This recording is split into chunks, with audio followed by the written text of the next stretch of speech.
Toda una vida. Marta Cerda.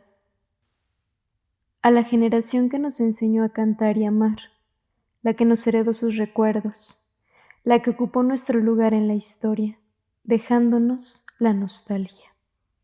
Primera parte, 1943-1985. María Bonita. De haber nacido a término, lo hubiera hecho en plena Segunda Guerra Mundial, en la Ciudad de México, donde mamá vivía ajena en todo a la contienda, salvo por la raya que se pintaba en las pantorrillas para simular que traía medias con costura. Por escasas, eran el mejor regalo que podría haberle hecho mi posible padre, un par de medias de seda. Mamá las sujetaba arriba de sus rodillas con unas ligas que le detenían la circulación.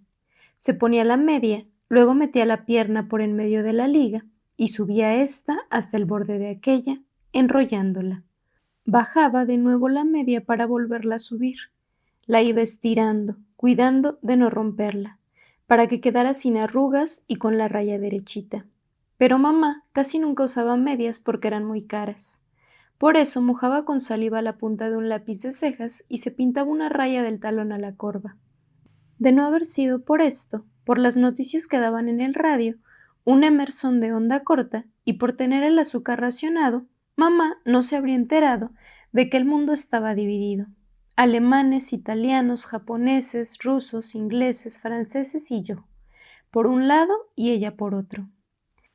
Mis primeros meses los pasé inadvertido para mamá, quien se preocupaba solo de sus postizos para el pelo, sus zapatos de plataforma y las colas de zorro que adornaban su traje sastre con hombreras. Obligado por las circunstancias, tuve que llamar su atención, cuando otros fetos ni siquiera tienen que preocuparse de otra cosa que no sea su comodidad. So pena de seguir en el anonimato, hice mi primer movimiento una tarde en que, al ir caminando por el Paseo de la Reforma, confundieron a mamá con María Félix, por la ceja levantada y la melena ondulante. «Sube, María, te llevo a donde quieras», le dijo el conductor de un Ford negro. Mamá estaba a punto de subirse al auto último modelo del confundido, sin intención de identificarse, cuando le dio una patada que la hizo perder el equilibrio, junto con uno de los guantes que acababa de quitarse. Mamá nunca había sentido una patada por dentro en señal de advertencia, por lo que reconsideró la posibilidad de abordar el automóvil, una de las muchas tentaciones de la Ciudad de México. Mientras caminaba con el Ford negro rodando lentamente a su lado, sin convencerla de que lo abordara, la melena también negra sobre sus hombros y la sospecha de que no sería la primera ni la última patada que sentiría desde adentro, mamá sacó un cigarro Belmont y lo encendió. A la primera bocanada estiré el pie y a la segunda anoté otro gol. «Sí, eso fue», exclamó mamá, subiéndose a un tranvía con todo y sus recuerdos. «María, María», le gritó el chofer del automóvil, pero mamá ya no lo escuchó. Muchas paradas después nos bajamos en la calle de Tacuba. Doblamos a la izquierda y llegamos a la vecindad, con las medias corridas, por mi culpa. Ese día mamá llevaba medias. Venía del templo de la votiva, donde había una imagen milagrosa. Mamá hizo una visita especial para pedir que le dieran trabajo en el cine como dama joven. En cuanto entramos al cuarto que ocupábamos en la vecindad, mamá se quitó los únicos zapatos que tenía, los limpió y los guardó debajo del catre. Se quitó las medias, las dobló hasta hacerlas chiquitas y se prometió llevarlas a surcir cuando le sobraran unas monedas. Sin medias ni zapatos, mamá se miró en el pedazo de espejo que colgaba de un clavo en la pared izquierda del cuarto. Se vio tan bella que parecía que se estuviera viendo en los espejos del Palacio de Versalles. Solo se veía de los hombros para arriba, igual que el retrato de la Félix, que colgaba de otro clavo en la misma pared, donde también se encontraba el retrato de Agustín Lara, cubierto con un periódico que decía «Gran corrida de toros, Manolete y Dominguín, mano a mano». Mamá se desabotonó el saco, bajó el cierre de la falda y colocó ambas prendas en el gancho vacío que colgaba de un clavo en la pared derecha. El brasier le apretaba, se lo quitó, aventándolo sobre la silla que servía de mesa de noche, es decir, la silla que estaba a un costado del catre y donde tenía un vaso con agua, otra cajetilla de cigarros Belmont, su crema Nivea y un cancionero Picot. Mamá no usaba pantaletas, así que se quedó maravillosamente desnuda en medio de aquel cuarto, coronada con el sombrero de ala corta que llevaba ese día y con una mano enguantada, en espera de que sucediera algún prodigio ante aquella belleza. Pero no sucedió nada. Al cabo de un rato, mamá se quitó el sombrero y el guante y los colgó en el mismo gancho del traje sastre. El guante parecía decir adiós cuando mamá se envolvió en su cobija y apagó el foco del techo. Perfidia. Mamá se durmió enseguida. Yo me quedé despierto pensando que definitivamente no entraba en sus planes. Como tampoco entraba en los míos estropearle aquel cuerpo donde yo apenas era una sospecha. Y decidí permanecer en ese estado hasta que mejorara la situación. Mamá despertó con el ruido del Emerson de doña Cata, la conserje, que lo ponía a todo volumen desde que se levantaba.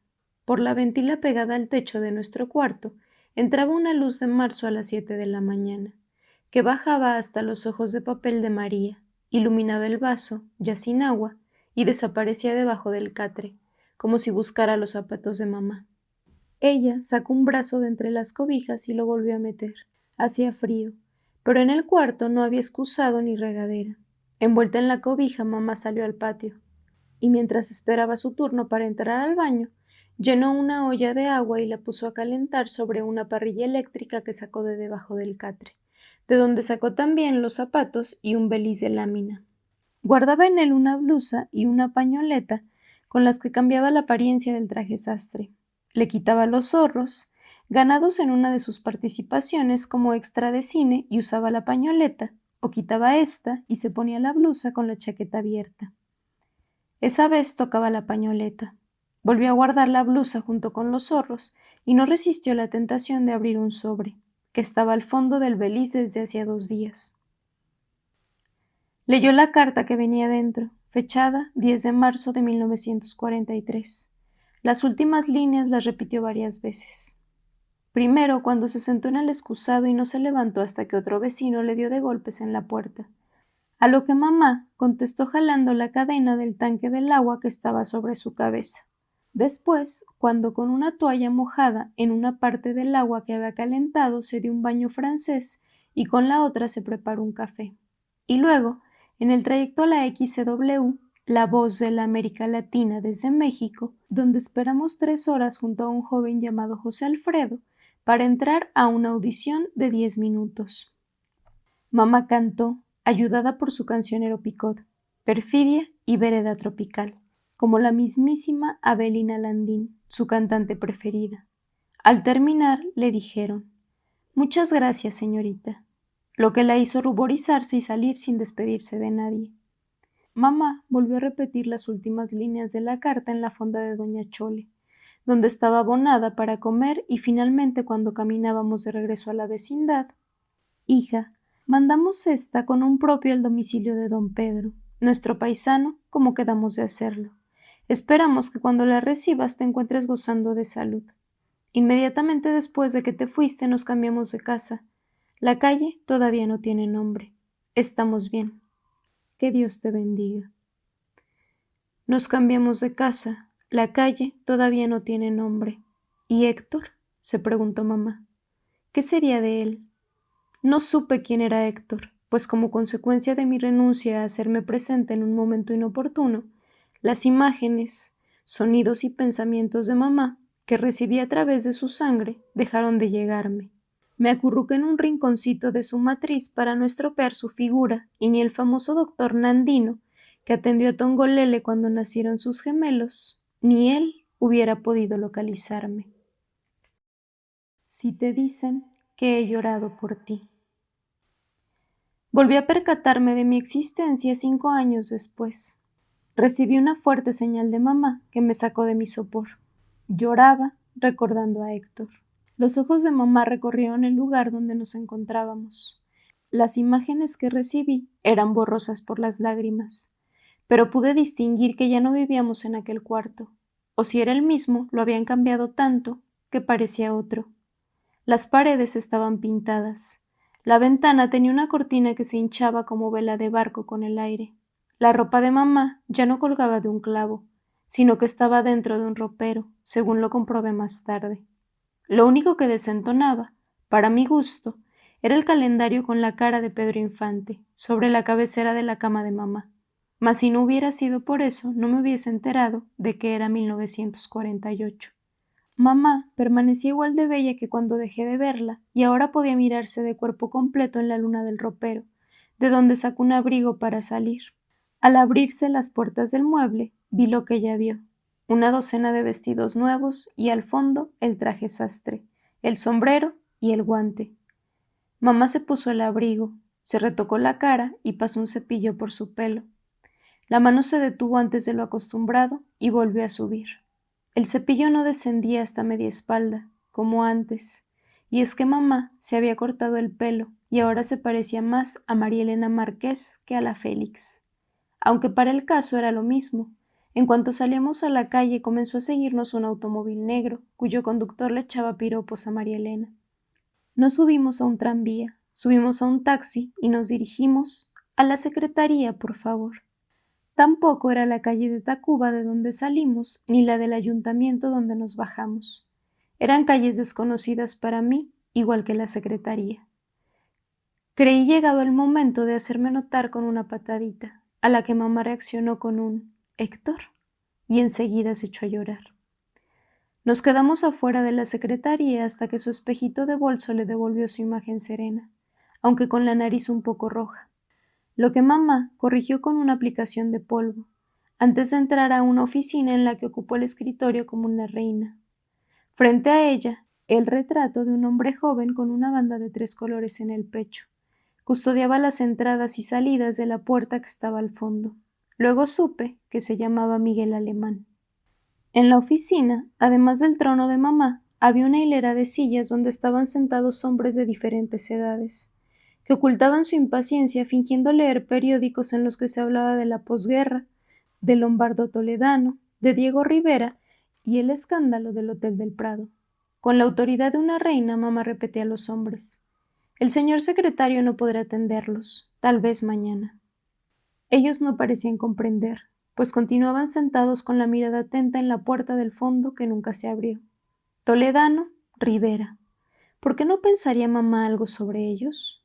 A través de su mirada yo leía igual que ella, pero no sabía quiénes eran los dueños de esos nombres, que por lo visto no le interesaban a mamá. Pues, cumplida su misión, sacó del escritorio una hoja de papel membretada con el escudo de la República y comenzó a escribir. Querido Héctor, hoy sentí que algo se movió en mi vientre. Desde hace 5 años tengo la sospecha de estar embarazada, pero no había querido decírtelo por orgullo. Mamá continuó: tú sabes cómo te quiero, más que a nadie en el mundo. Prometiste que nos casaríamos cuando terminaras tu carrera. He esperado todos estos años sin saber de ti, engañando a mi familia. Creen que soy artista. Lo he intentado, pero para lograrlo necesito olvidarte y no puedo. Sobre todo si... Me consuelo pensando que vendrás muy pronto a ofrecerme tu título de doctor. No has querido buscarme hasta no recibirte. Ya falta poco, ¿verdad?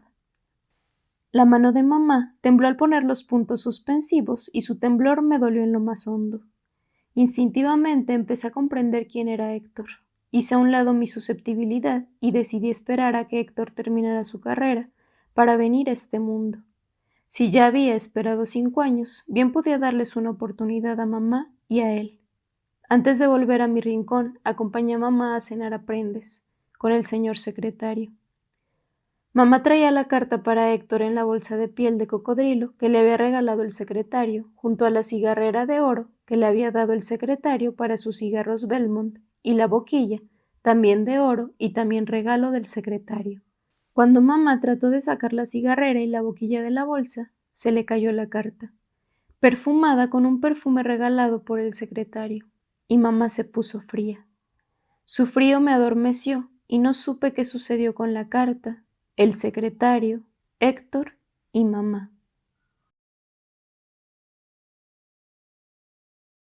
Caminito. Mi situación era comprometedora. En cualquier rato podrían descubrirme. Esta idea fija, que se me quedó clavada entre lo que sería ceja y ceja de mi cara, no me permitió desentenderme de mamá como en los 5 años anteriores. Literalmente soñaba con ella día y noche, pues no podía despertar. Mamá también soñaba, pero despierta, así que acabamos soñando juntos lo mismo. Uno de los sueños de mamá era conocer el mundo, subirse a un avión y retratarse en la escalerilla diciendo adiós, como las estrellas de cine. Cuando un bimotor o un tetramotor cruzaban el cielo, con rumbo desconocido, mamá lo seguía con los ojos hasta perderse con él en el horizonte. Mamá se transportaba con la mirada a cualquier ciudad del planeta y empezaba a recorrer sus calles. Le gustaba seguir los aviones que iban hacia el sur y bajarse en Argentina. En sueños había visto muchas veces a Eva Perón, arengando a la gente desde la Casa Rosada. Mamá la vitoreaba, no tanto por lo que decía, sino por haber llegado a primera dama de ser una pobre artista. Sin embargo, la calle preferida de mamá, en Buenos Aires, era Caminito. En cuanto podía, se escapaba hacia los muelles y llegaba a la callecita estrecha iluminada por faroles, donde se escuchaban gemir los bandoneones de los porteños acompañando historias de amor en lunfardo, que aunque incomprensibles llegaban a lo más hondo del corazón de mamá. Mientras soñaba en todo esto, mamá caminaba por la avenida Juárez, imaginando que iba por la 9 de julio, y cuando pasaba frente al Teatro de Bellas Artes creía que era el Teatro Colón. Si se subía a un autobús, sentía que era Evita e iba en un auto convertible saludando a los descamisados y les tiraba besos a los transeúntes por las ventanillas. Por ese tiempo mamá se tiñó el pelo de rubio, se peinó de chongo y aprendió a cantar tangos igual que Libertad Lamarque. Todos los días mamá seguía la misma ruta, por la avenida Juárez, pero no el mismo sueño. Si despertaba constipada, cuando pasaba por la Alameda, soñaba que iba por los bosques de Boloña. Si andaba mística, al llegar a catedral, juraba que estaba en la Basílica de San Pedro y que el Papa Pío XII le daba la bendición. Si amanecía comunista, el Zócalo era para ella la Plaza Roja de Moscú, pero, si le daba por el capitalismo, la Torre Latinoamericana era ni más ni menos que el Empire State. Mamá nunca se cansó de seguir soñando y mirando aviones, aunque llegara a casa con el cuello torcido y los zapatos maltratados de meterse en los charcos y en los hoyos que no veía. Pero no le importaba, porque estaba convencida de que eso era la prueba de que había estado en aquellos lugares. Fumando espero. Mamá y yo seguíamos compartiendo sueños y pesadillas forzosamente, pues yo no podía despertar. Una noche mamá se quedó dormida fumando un cigarro. Comenzó a soñar que iba por una vereda angosta, montada en una mula. A lo lejos se veía el cielo incendiado por una antorcha que brotaba de un cerro. El cigarro se había quedado despierto, mirando la noche con su ojo agónico. Un arriero le decía a mamá: «No tenga miedo, las mulas son los únicos animales que no resbalan en estos caminos». La vereda subía por un cerro lleno de pinos. Abajo, el precipicio se hacía más y más hondo. Las ramas de los árboles arañaban el rostro de mamá, que tiritaba de frío, a pesar del zarape de lana que llevaba. Iba amarrada a la mula y la mula al arriero. La brasa del cigarro, que crecía entre los dedos de mamá, se veía flotar en la oscuridad. «¡Arre, mula!», gritaba el hombre cuando el animal se paraba. El balanceo era tan insoportable como las náuseas que me dieron. Mamá vomitó y yo me compuse. El cielo continuaba encendido, iluminando las siluetas negras de mamá, el arriero y la mula. Los dedos de mamá soltaron el cigarro, que cayó rojamente, parpadeando. «¿Cuándo llegaremos al Paricutín?», preguntó mamá. «Nunca», contestó el arriero. «Vamos en sentido contrario». «Regrésese», ordenó mamá. El hombre le dio un latigazo a la mula y ésta comenzó a volar. Desde arriba vimos hervir la lava en el cráter del volcán. Parecía que estuvieran cociendo calabaza con piloncillo en un perol de cobre. Yo quería despertar, pero mamá estaba feliz de cabalgar sobre el Paricutín. Como ya no sentía frío, se quitó el zarape, agarró sus 4 esquinas y lo usó de paracaídas, para aventarse al cráter del volcán. Los vapores me asfixiaban. Cuando mamá abrió los ojos, la cobija estaba quemada y el humo no la dejaba ver. Mamá tosía tanto que creí que me iba a expulsar por el esfuerzo. Entonces me puse a soplarle aire en los pulmones. Poco a poco fue respirando mejor, hasta que se calmó. La colilla del cigarro permanecía encendida. Mamá la tomó, le dio una última chupadita y se volvió a dormir. Antes de que empezara a soñar, lo hice yo. Mi sueño era solo uno: despertar.